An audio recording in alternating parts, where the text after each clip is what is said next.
Hi and welcome. My name is Ilana King. I'm an entrance exam specialist with a particular specialism in 7+ entrance exams. And today I want to talk to you about an element of reading comprehension that I think is often missed when we're preparing students. And I want to give you some tips of ideas you can use in your sessions. And what we're going to talk about today is prediction. So we spend a lot of time talking to students about how to understand the text that they're reading, how to think about the words within it, the inference within it, but we often just end it at the end of that text. And in fact, on the 7+ exams, there's often a question about prediction, to think about what might happen next. And that question can be a simple comprehension question, but actually sometimes it's a whole writing exercise where the student needs to actually take the story on to the next stage and write their own sort of conclusion to it. But I'm going to focus just thinking about the comprehension question itself. So we do need to spend some time thinking about prediction. And I want to show you something I use for prediction. And these are a bought resource. So, you can, you can buy these, but also you can make your own. So don't worry about buying them. They're very simple to make something like this, but I'm just going to show you these ones that I have purchased. So predicting outcomes. So it's a set of cards. And I'm just going to show you one of the cards, the first card. Hopefully you can see that's a bit shiny, sorry, but it says, Tom's mother was ready to vacuum his bedroom, but there were still clothes all over the floor when she walked in. What happens next? And it gives us two choices at the bottom.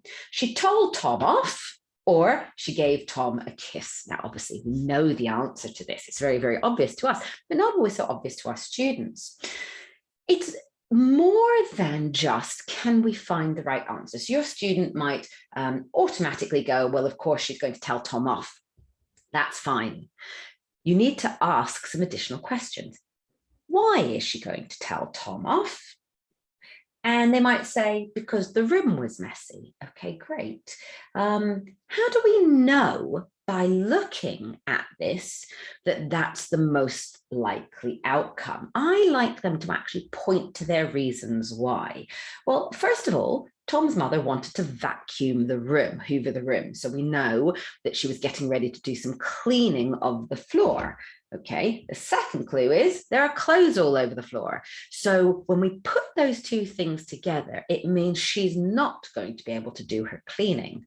How is she going to feel? This is about emotion. If she can't do the cleaning job that she wanted to do, she's going to be cross. So if she's cross, which of these are the most likely outcome? Is she going to tell him off, or is she going to be giving him a kiss? And it gives you a chance to talk about emotions and what are the most likely things you do with emotions. So I go through loads of these cards, and on the back of them, of these ones, you can actually see is the answer. Not that we need the answer, but it is there, and the kids like flipping it over so that they can check. And we've got all kinds of different ones. Greg the goose has been flying for hours when he saw his friends resting in the lake before. Below, Greg flew past and hissed, or down to join his friends. Well, where's the clue word in this? The clue word is friends. What does friends mean? If you have somebody who is a friend, you like them, you want to see them, you want to be with them. If you're feeling that, what is the most likely thing you're going to do? Are you going to hiss at them, or are you going to join them? And again, we can check the answer on the back. So you're probably sitting there going, but this is so obvious. Yes, but remember, we're not teaching 10-year-olds, we're teaching 5- and 6-year-olds. And these things may not be obvious to all 5- and 6-year-olds. And even if they are obvious, they may not be able to articulate the reason why. And this is the key here, thinking about the reason why.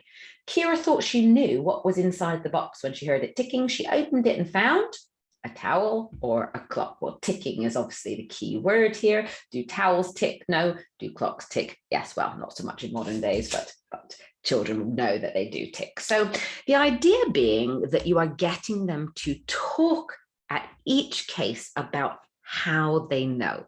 So the knowing bit is not the hard bit, it's how they know. And that's then looking for the clues.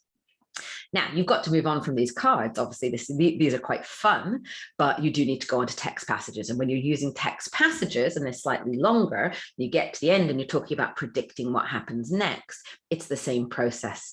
The prediction has to fit the clues that are in the text.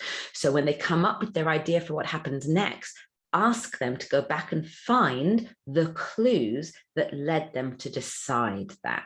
And sometimes you get some quite outlandish predictions, and then you can use that as an opportunity to say, but how would we know that that happens next? I don't see anything in here to tell us that that is the most likely thing to happen next. And it's about what is likely to happen next. What is there evidence for happening next? And that's the challenging part.